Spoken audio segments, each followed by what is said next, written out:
नमस्कार बच्चों, कैसे हैं आप सब। उम्मीद है आप सब बहुत अच्छे होंगे और आप लोगों की पढ़ाई लिखाई बहुत अच्छे तरीके से चल रही होगी। तो एक बार फिर से मैं आपका स्वागत करता हूं इस रूपेश सर ट्यूटोरियल्स चैनल पे। और उम्मीद है पिछले वीडियोस की तरह आपके लिए ये वीडियो भी बहुत ही उपयोगी होने वाली है। तो बच्चों, मैंने अपने पिछले वीडियोज़ में एक्सरसाइज 1.2 तक ख़त्म कर दिया है, 10th NCERT चैप्टर नंबर 1 वास्तविक संख्याओं का। तो उसी के क्रम में मैं अपना अगला वीडियो आपके सामने लेकर आया हूं जो कि एक्सरसाइज 1.3 है। तो बच्चों, अभी तक जितना हम लोगों ने सीखा है उससे हम लोग थोड़ा आगे बढ़ने वाले हैं। ये थोड़ा सा नया कॉन्सेप्ट है और आप यकीन रखिए मैं आपको बिल्कुल उस बाकी की तरह इसको मक्खन करने वाला हूं। तो बस आप साथ बने रहिए और हम लोग एक नया कॉन्सेप्ट सीखने वाले हैं यहाँ पर, जो एक विरोधाभास की स्थिति होती है। विरोधाभास की स्थिति, जिसको इंग्लिश में हम लोग कंट्राडिक्शन बोलते हैं। कंट्राडिक्शन बोलते हैं मतलब हम सोच कुछ और बैठे होंगे, हो कुछ और जाता है। जैसे कि हमने सोचा कि ऐसा होगा और वैसा बिल्कुल भी नहीं हुआ, तो फिर हम उस चीज़ की स्थिति को विरोधाभास की स्थिति कहते हैं। तो बच्चों, जो हमारे नेक्स्ट वाला सम है एक्सरसाइज 1.3 क्वेश्चन नंबर 1, वो हमारे इसी कॉन्सेप्ट पर डिपेंड करता है। जैसे कि सिद्ध कीजिए कि √5 एक अपरिमेय संख्या है। तो बच्चों, परिमेय संख्याएं अपरिमेय संख्याएं क्या होती हैं, मैंने अपने पिछले वीडियो में बहुत अच्छी तरीके से बताया हुआ है। आप लोग चाहें तो वो वीडियोस देख सकते हैं। अगर वो चीज़ आप देख कर आएंगे तो यहाँ पर चीज़ें आपके लिए बेहतर होने वाली हैं। तो सिद्ध कीजिए कि √5 एक अपरिमेय संख्या है। तो बच्चों, इसको एक कंट्राडिक्शन विरोधाभास की स्थिति से लेकर हम इसको सॉल्व करने वाले हैं। तो विरोधाभास का मतलब क्या हुआ, हम इस √5 को मान के चलेंगे कि वो हमारी संख्या परिमेय है, लेकिन वो होगा क्या, वो अपरिमेय निकलेगी। मतलब परिमेय वाले कोई भी गुण धर्म उसमें नहीं मिलेंगे। तो हम लोग यहाँ पर इस क्वेश्चन को करना शुरुआत करते हैं। आइए यहाँ पर सबसे पहले लेते हैं, माना √5 एक परिमेय संख्या है। परिमेय संख्या है। तो बच्चों, अगर ये परिमेय संख्या है तो इसको एक भिन्न यानी अंश बटे हर के रूप में, P/Q के रूप में, A/B के रूप में हम आसानी से इसको लिख सकते हैं। तो यहाँ पर लिखेंगे तो √5 = A/B, जहाँ A व B दो सहअभाज्य संख्याएं हैं। बच्चों, सहअभाज्य संख्या का मतलब होता है कि A और B जो दोनों पूर्णांक हम लोगों ने लिए हैं, उन दोनों पूर्णांकों का मासा एक होगा। एक मासा होने का मतलब होता है कि वो संख्याएं या तो खुद से कटेंगी या फिर एक से कटेंगी, इसके अलावा इनका कोई फैक्टर नहीं होगा। तो यहाँ पर हम ये भी लिख सकते हैं, या A व B का कोई उभयनिष्ठ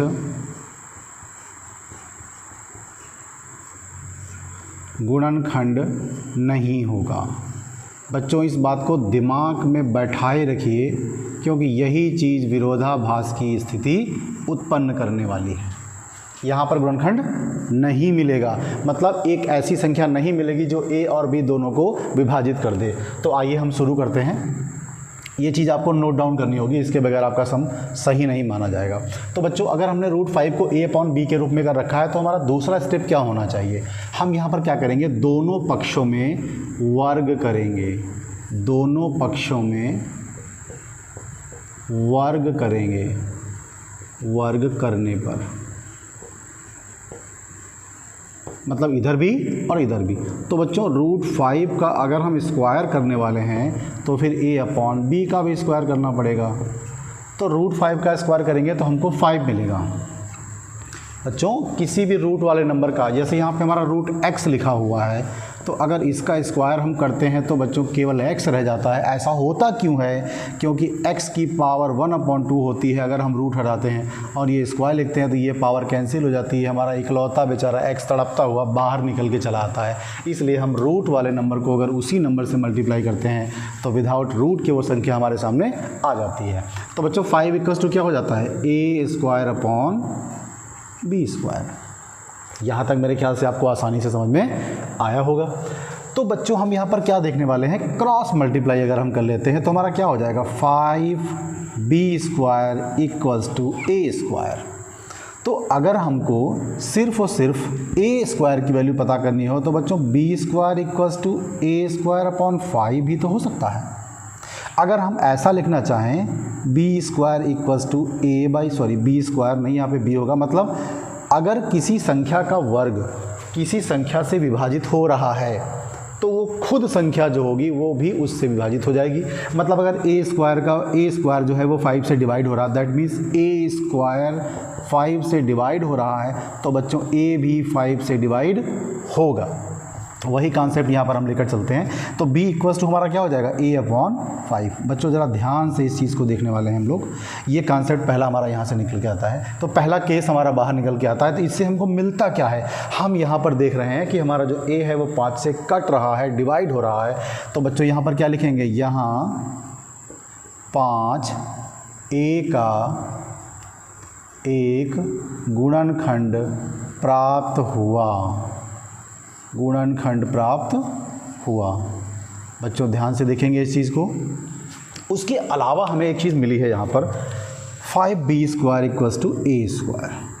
इसको थोड़ा यहाँ पर बचा के रखिए, ये आगे चलकर हमारे लिए बहुत ही इंपॉर्टेंट चीज़ होने वाली है। तो बच्चों यहाँ तक आपको समझ में आया होगा। अगर एक बार में नहीं आता तो आप वीडियो को दोबारा करके देख सकते हैं। तो बच्चों आगे की ओर हम बढ़ते हैं, ध्यान से देखिएगा। अगर हमारा b equals to a upon 5 आया है, मतलब हमने a को 5 से डिवाइड किया है। तो हमने यहाँ पे क्या किया हुआ है, a को 5 से डिवाइड किया हुआ है। तो यहाँ पर लिखेंगे चूँकि, यहाँ पर बच्चों लिखने वाले हैं चूँकि a अपॉन 5। अब ज़रा ध्यान से देखिएगा, हमने यहाँ पर a को 5 से डिवाइड किया है तो एक संख्या हमको मिलेगी डिवीज़न के रूप में। दैट मीन्स हमको कुछ भागफल मिलेगा। a को 5 से डिवाइड कर रहे हैं तो हमको कुछ भागफल मिलेगा। तो हमने बाय द वे वो संख्या m ले रखी है, इसको हमने यहाँ पर माना ले लिया है। बच्चों यहाँ पे थोड़ा सा आपको ध्यान लगाना होगा कि अगर हमने a को 5 से डिवाइड किया तो एक भागफल मिलेगा, उस भागफल को हमने 5 ले रखा हुआ है। तो अगर हम यहाँ पर क्रॉस मल्टीप्लाई करें तो a का वैल्यू मिलेगा 5m। यहाँ पर अक्सर बच्चों से गलती होती है, इसको आपको बिल्कुल ध्यान में रखना। आप एक दो बार करेंगे तो प्रैक्टिस में आसानी से आ जाएगा। अब बच्चों इस वैल्यू को समीकरण 1 में रख देते हैं तो बच्चों हमारे पास समीकरण a क्या है, 5b² equals to a square. तो जहाँ पर हमारा a है वहाँ पर 5m को हम रखने वाले हैं। तो 5b² इक्वल्स टू 5m, यहाँ पर स्क्वायर करने वाले हैं। तो 5b² इक्वल्स टू 25m² हो जाएगा बच्चों। तो ये 5 से इसको हम लोग काट देते हैं, यहाँ पर 5 बचेगा, b² इक्वल्स टू 5m²। तो बच्चों अगर हम b² की वैल्यू b² अपॉन 5 लिखें तो हमारा m² मिलेगा। तो अगर यहाँ पर b² 5 से डिवाइड हो रहा है तो b भी 5 से डिवाइड होगा। तो हम यहाँ पर लिख सकते हैं b upon 5 equals to m। अब बच्चों ज़रा ध्यान से देखिए, यहाँ पर हमारा जो a था वो भी 5 से डिवाइड हो रहा था, 5 से भाग हो रहा था। जो b है वो भी 5 से भाग हो रहा है। यहाँ यहाँ पर अगर हम ऐसे ना लिखें तो इस तरह से लिखते हैं, यहाँ 5 संख्या या पूर्णांक b का एक गुणनखंड है।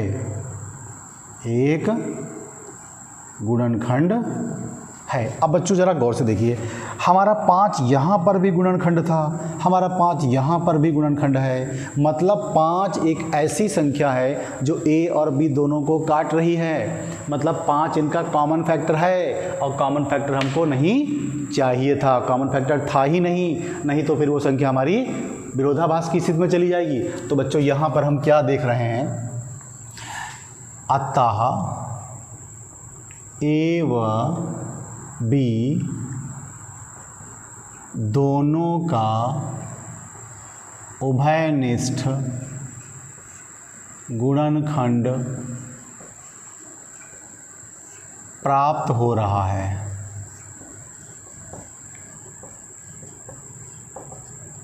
यह विरोधाभास की स्थिति है। यह विरोधाभास की स्थिति है। मतलब हमारी संख्या तो यहाँ पर अपरिमेय हमको सिद्ध करनी थी और हम उसको क्या मान बैठे हैं, परिमेय। तो परिमेय संख्या में क्या होना चाहिए था, उभयनिष्ठ गुणनखंड प्राप्त होना ही नहीं चाहिए। और हमको बच्चों यहाँ पर उभयनिष्ठ होने की स्थिति में गुणनखंड प्राप्त हो रहा है, तो हम मान बैठे थे कुछ और, हो कुछ और गया है। यही विरोधाभास की स्थिति है, यही कंट्राडिक्शन है। अतः √5 एक अपरिमेय संख्या होगी, अपरिमेय संख्या होगी। बच्चों हमने उसको माना था परिमेय, तो परिमेय अगर संख्या हमारी थी तो इसका उभयनिष्ठ गुणनखंड मिलना ही नहीं चाहिए था, लेकिन उभयनिष्ठ गुणनखंड मिल गया है, तो ये संख्या परिमेय न होकर अपरिमेय हो जाएगी। बच्चों इसी को विरोधाभास की स्थिति कहते हैं। मेरे ख्याल से आपको ये वाला सम समझ में आया होगा, तो मैं आपको थोड़ा सा टाइम देता हूँ ताकि आप इसका स्क्रीनशॉट ले लें और मैं बढ़ता हूँ नेक्स्ट सम की ओर। Okay, done. अगर चीज़ें आपको एक बार में समझ में नहीं आ रही तो आप वीडियो को दोबारा करके देख सकते हैं, आप ही का है। एक दो बार करेंगे तो आपकी चीज़ें प्रैक्टिस में आ जाएंगी आसानी से, कुछ भी कठिन नहीं है, बस एक बार थोड़ा सा ध्यान लगाएं। एनसीईआरटी में आपका इस तरह का एक ही सवाल है, तो आप इस जगह जहाँ पर अपने √5 लिखा हुआ है, यहाँ पर आप संख्याओं को बदल कर भी अपने लिए प्रैक्टिस कर सकते हैं अच्छी तरह से। Because practice makes a man perfect. इंसान अभ्यास कर करके ही मजबूत बन जाता है, तो जस्ट डू इट। तो बच्चों हम लोग क्वेश्चन नंबर 2 की तरफ बढ़ते हैं। क्वेश्चन नंबर 2 बोलता है सिद्ध कीजिए। क्वेश्चन नंबर 2 कह रहा है बच्चों, क्वेश्चन नंबर 2 कह रहा है सिद्ध कीजिए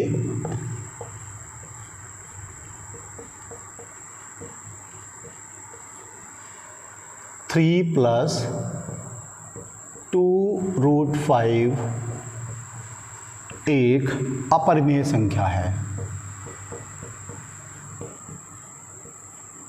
एक अपरिमेय संख्या है। बच्चों ये वाले सवाल तो बड़े ही सरल होते हैं, ये वाले सवाल तो बड़े ही सरल होते हैं। जो कॉन्सेप्ट हमने पीछे यूज़ किया है उसी कॉन्सेप्ट को लेकर हम आगे बढ़ने वाले हैं, वही हमारा बेस है। और ये सवाल जो होते हैं, ये वाले क्वेश्चंस होते हैं बोर्ड परीक्षा के जैसे थोड़े से कम इम्पोर्टेंट होते हैं। इसके पहले जो सम हम लोगों ने किया है वो बहुत ही ज़बरदस्त है, एग्ज़ाम में आने वाला है, उसको आप बिल्कुल याद कर लीजिए, बहुत अच्छे तरीके से करना सीख लीजिए। ओके, तो बच्चों इसका भी करने का वही कॉन्सेप्ट है। यहाँ पर हम लोग क्या लेते हैं, माना 3 + 2√5 एक परिमेय संख्या है। उसी स्थिति में सिद्ध करेंगे, हमको सिद्ध करना है अपरिमेय, हम मान बैठे हैं परिमेय। बेटो बच्चों यहाँ पर इसे भी हम लोग कंट्राडिक्शन मेथड से करने वाले हैं। तो अगर ये संख्या परिमेय है तो फिर इसको हम a/b के रूप में लिख सकते हैं, a/b के रूप में लिख सकते हैं। तो 3 + √5 = a/b, इसको ऐसे लिख सकते हैं क्योंकि ये परिमेय संख्या है, जहां a व b दो सहाभाज्य पूर्णांक हैं या संख्याएं हैं। ओके, तो फिर हम क्या करेंगे बच्चों, इस तरह के सवालों करने के लिए बहुत ही छोटा स्टेप अपनाना है आपको, बहुत ही उससे बहुत ज़्यादा सरल सवाल, आधा सवाल भी नहीं है। आइए देखते हैं। तो सबसे पहले क्या करना होगा, हमको ऐसा करना है कि इस रूट वाली संख्या को सिर्फ इधर रखना है, बाकी सब कुछ उधर लेके जाना है। तो सबसे पहले हम क्या करेंगे, यहाँ पे लिखेंगे 2√5 = a/b। अब बच्चों यहाँ पे 3+ का है, हमारा बराबर के उस तरफ जाने वाला है। तो बच्चों बराबर के इस तरफ अगर प्लस है तो उधर जाके माइनस हो जाता है। बच्चों इधर है माइनस तो उधर जाके प्लस हो जाता है। बच्चों इधर अगर कोई चीज़ गुणे में लिखी है तो उधर जाकर भाग में बदल जानी है, अगर इधर कोई चीज़ भाग में है तो उधर जाके गुणे में बदल जानी है। यहाँ पर बच्चों को बड़ी दिक्कत होती है, तो अब आपको ये दिक्कत होने वाली नहीं है। तो यहाँ पर हमारी वो जो 3 संख्या लिखी हुई है, ये यहाँ पर प्लस में है, जुड़ी है, उधर जाके वो संख्या घट जाने वाली है। तो बच्चों यहाँ पे आ जाएगा 3। अब हमें क्या करना है, 2√5 को ऐसे ही लिखना है बच्चों, यहाँ पर b LCM हो जाएगा और ये a ऐसा ही रहेगा, b यहाँ मल्टीप्लाई हो जाएगा, 3b हो जाएगा। अभी हमको क्या करना है, ये √5 के पहले जो 2 लिखा हुआ इसका भी काम तमाम कर देना है। तो ये √5 ऐसा ही रहेगा और बच्चों a-3b/b रहेगा। ये आप 2 यहाँ साथ में मल्टीप्लाई करके लिख सकते हैं। अगर आप ऐसे ना लिखना चाहें तो बच्चों आप इसको ऐसा भी लिख सकते हैं। ओके, तो आप इसको चाहें तो अगले स्टेप में लिख दीजिए a-3b/2a। ये संख्या हमको यहाँ पर आसानी से प्राप्त हो जाने वाली है। अब हम क्या देख रहे हैं, चूंकि a व b दोनों सहअभाज्य पूर्णांक हैं, तो अगर पूर्णांक हैं तो यह परिमेय होंगे, तो यह परिमेय संख्या होंगी। ध्यान दीजिएगा, ये हमारे सारे पूर्णांक हैं तो ये एक परिमेय संख्या का निर्माण करेंगे। तो अगर परिमेय संख्या के बराबर में कोई परिमेय संख्या लिखी है तो वो भी परिमेय होनी चाहिए। अतः a-3b/2b के बराबर में लिखी, बच्चों मेरे ख्याल से यहाँ पर आपको दिख रहा होगा, मैं इधर लिखता हूँ, बराबर में लिखी संख्या √5 भी परिमेय होनी चाहिए।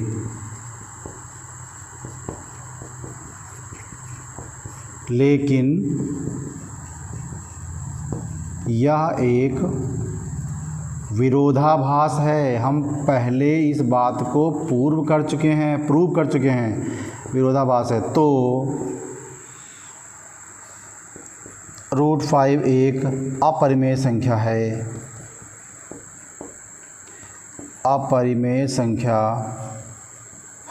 अतः 3 + 2√5 भी अपरिमेय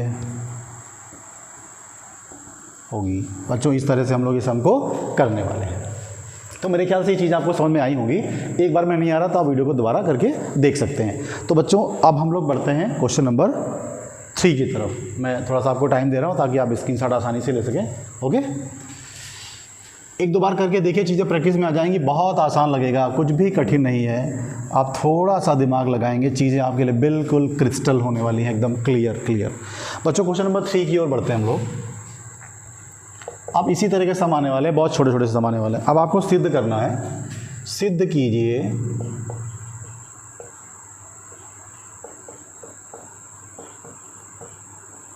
कि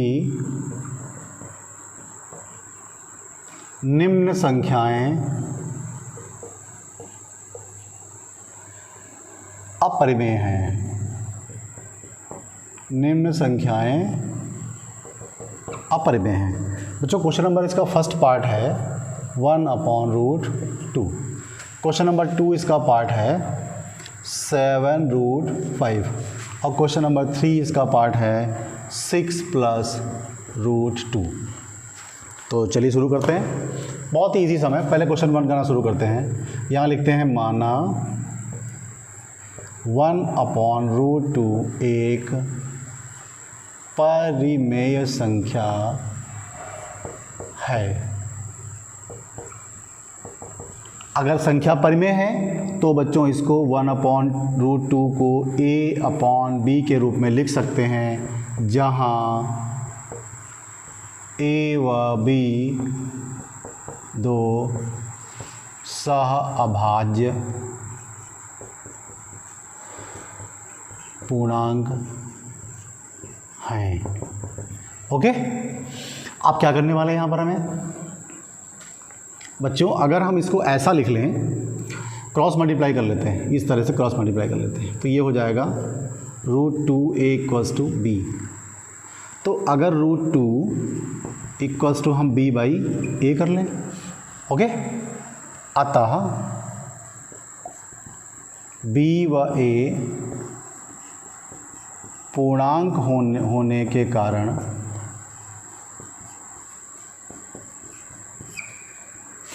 एक परिमेय संख्या बनाते हैं। परिमेय संख्या बनाते हैं। तो बी बाई ए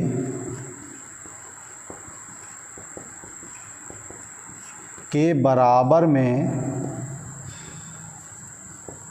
लिखी संख्या √2 भी एक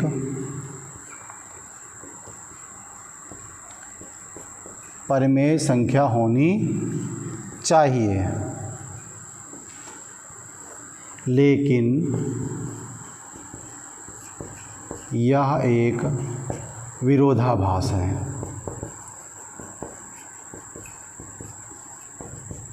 अतः स्पष्ट है कि 1/√2 एक अपरिमेय संख्या होगी। बिल्कुल उसी तरह से करना, बहुत ही छोटा सा सवाल है। नेक्स्ट वाला सम जो है क्वेश्चन नंबर 2, इसका पार्ट हम लोग करने वाले हैं, जो हमें प्रूव करना है 7√5। तो बच्चों इसको भी उसी तरीके से कर लेते हैं। माना 7√5 एक परिमेय संख्या है। तो अगर बच्चों ये संख्या परिमेय है तो इसको हम क्या लिख सकते हैं, a बाई बी के रूप में, जहाँ a व b दो सह अभाज्य पूर्णांक हैं।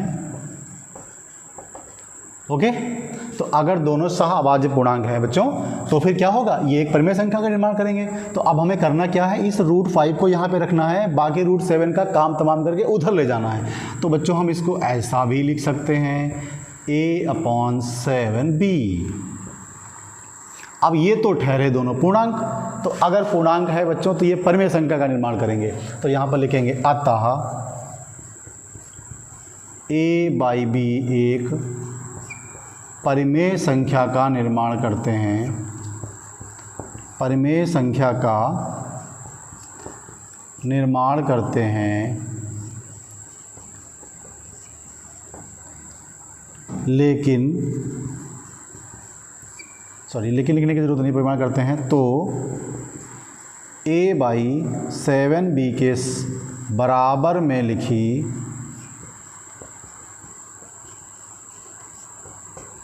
√5 संख्या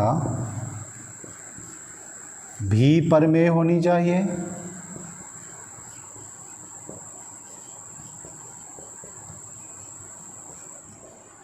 यह विरोधाभास की स्थिति है। बच्चों विरोधाभास पीछे पड़ गया है आपके, विरोधाभास की स्थिति है, कंट्राडिक्शन है।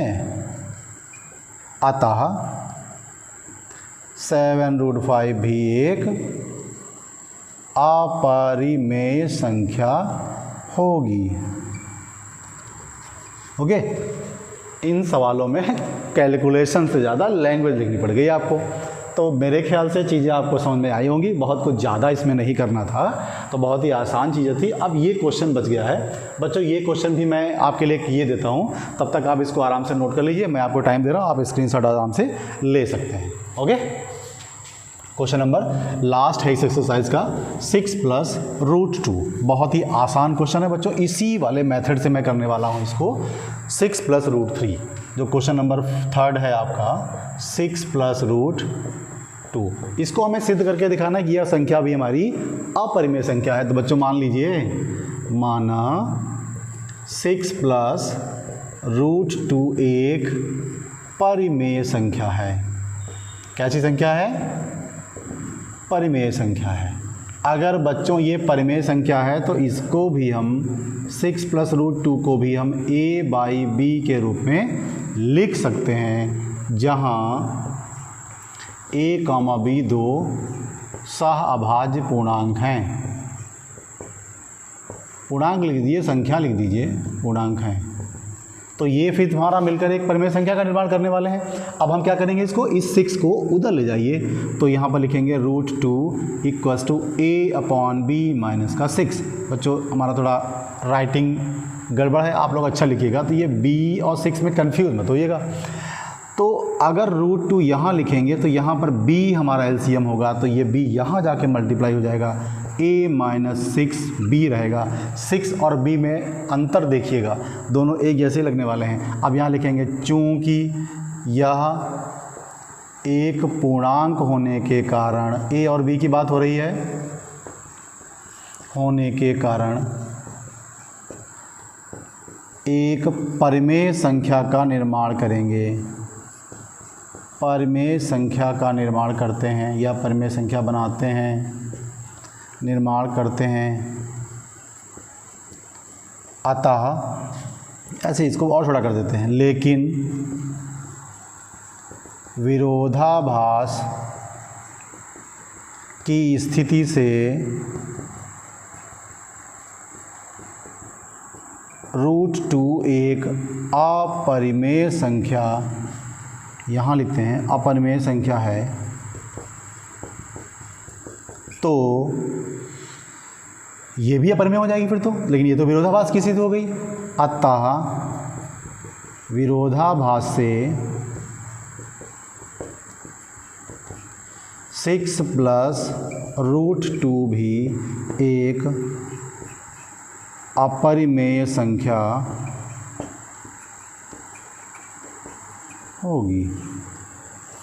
तो बच्चों मेरे ख्याल से आपको चीज़ें समझ में आई होंगी। मैंने बहुत अच्छी तरह से कोशिश की आपको बताने की। अब उम्मीद है आपको ये चीज़ें पसंद आई होंगी और ये वीडियो आपको समझ में आया होगा। इसके अलावा भी अगर कोई चीज़ें आपसे रह जाती हैं या कोई कॉन्सेप्ट आपसे बच जाता है, कोई भी ज़रा सा भी डाउट होता है, तो छोटी से छोटी बातें आप मुझे मेरे कमेंट्स बॉक्स में लिख के बता सकते हैं। मैं उनको सॉल्व करने की, उनको ख़त्म करने की पूरी कोशिश करूँगा। तो आपकी हर समस्या का समाधान जड़ से होने वाला है। बस एक ही उम्मीद है, अनुरोध है आपसे कि अगर ये चीज़ें आपको समझ में आ रही हैं, पसंद आ रही हैं और आपको ज़रा सा भी लाभ दे रही हैं, तो बस आप इस चैनल को सब्सक्राइब करिए और शेयर करिए। जैसे जैसे ये परिवार बड़ा होता जाएगा, हम आपके लिए चीज़ों को बेहतर और आसान बनाने वाले हैं और आप इन चीज़ों को करने के बाद शेर की तरह दहाड़ेंगे और कोई भी आपके सामने आने से बिल्कुल तहस नहस हो जाने वाला है। ख़तरनाक बिल्कुल आप बन के टहलेंगे और एग्ज़ाम में जब आप एग्ज़ाम देने बैठेंगे तब आपको चीज़ें याद आएंगी वास्तव में आप लोगों ने क्या पढ़ा है। तो मैं इन्हीं बातों के साथ अपनी बात को ख़त्म करता हूं और मैं थोड़ा सा आपको टाइम देता हूं ताकि आप स्क्रीनशॉट आसानी से ले लें और आप इन चीज़ों को अच्छी तरीके से करते जाएं, नोट्स बनाते जाएं साथ में। आगे चलकर आपको बहुत ही बेहतर मिलने वाला है और मैं इसी बात से के साथ साथ अपनी बात को ख़त्म करता हूं। जय हिंद।